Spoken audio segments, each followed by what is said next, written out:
ഇട്ടെടുക്കാം.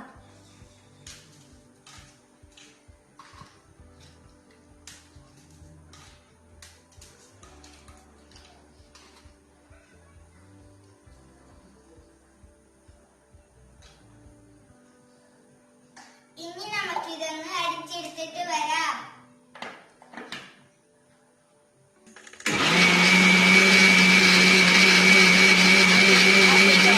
ഇനി ഇത് നമുക്ക് ഗ്ലാസ്സിലേക്ക് ഒഴിക്കാം.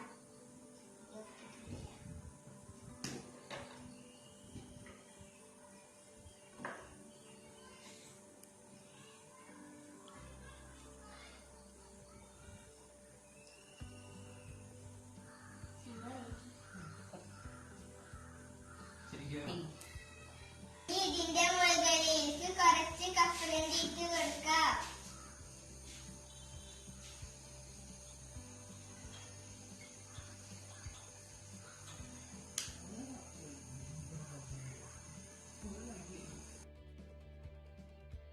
നമ്മളുടെ കുട്ടി ഷേക്ക് ഇവിടെ റെഡി ആയിട്ടുണ്ട്.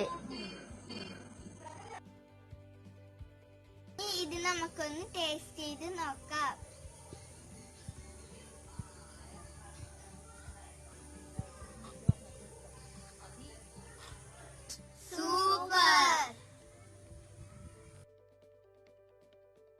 നിങ്ങളുടെ ഷേക്ക് ഇഷ്ടപ്പെട്ടെങ്കിൽ ലൈക്ക് ചെയ്യുക, ഷെയർ ചെയ്യുക, സബ്സ്ക്രൈബ് ചെയ്യുക.